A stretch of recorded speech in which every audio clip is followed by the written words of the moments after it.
À notre grande surprise, le Nord-Coréen s'exprime dans un français très correct.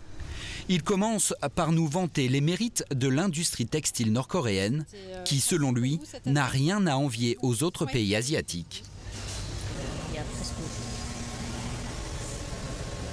300 de confection, ça fonctionne bien, presque ça marche en plein régime. Il y a quelques usines spécialistes qui sont prêtes à porter, le costume complet, les morceaux, la lingerie et aussi les jaquettes de n'importe quel modèle. Le prix de main-d'œuvre c'est absolument compétitif et aussi la qualité aussi. Nous lui présentons donc notre robe pour savoir s'il peut réaliser ce modèle et à quel prix.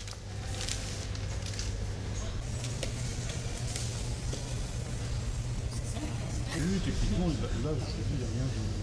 Je vois si la qualité, si la machine, ça pose pas problème avec la machine.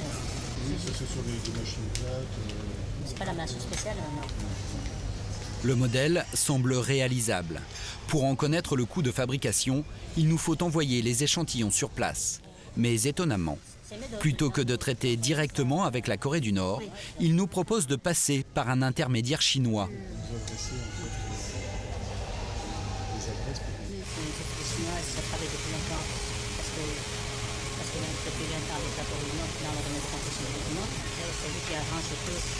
Selon lui, l'intermédiaire chinois, c'est la filière empruntée par la plupart des entreprises françaises, souvent réticentes à l'idée de commercer directement avec la Corée du Nord.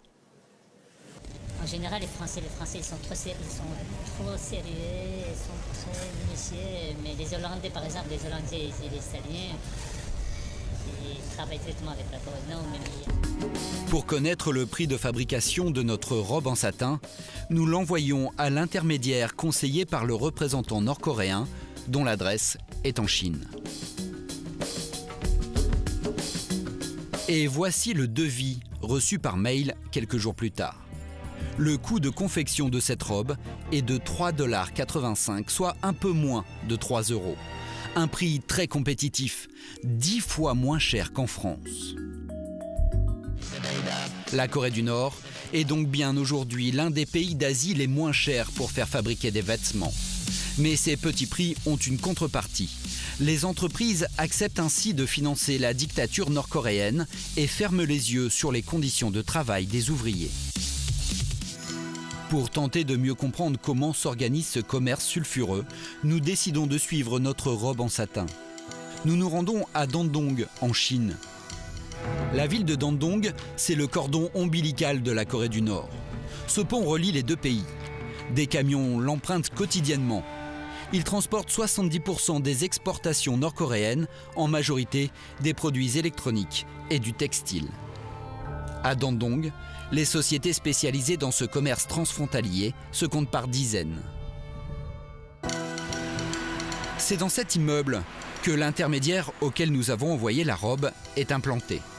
Gardant notre couverture d'acheteurs textiles français, nous allons le rencontrer en caméra cachée.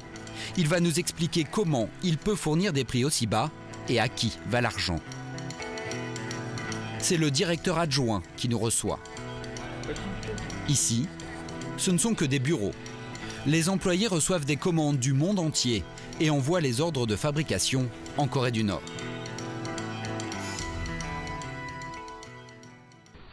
Nous achetons le tissu dans le sud de la Chine. Quand il arrive ici, à Dandong, on l'envoie en Corée du Nord. Ils fabriquent les vêtements, ils nous les envoient, et nous, on les réexpédie en Europe. Si la confection de tous ces vêtements se fait en Corée du Nord, c'est qu'en Chine, le salaire des ouvriers a doublé en 5 ans et avoisine les 350 € par mois. Alors que de l'autre côté de la frontière, un ouvrier ne coûte presque rien. En Corée du Nord, vous payez l'État.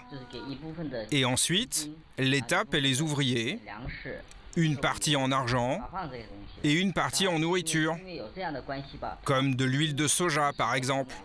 L'argent d'une commande passée en Corée du Nord est donc perçu par l'État et servirait en partie à financer le régime.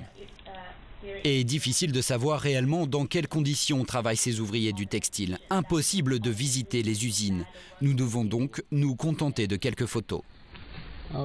Voilà une des usines. Des photos d'usines comme celle-ci, apparemment en bon état.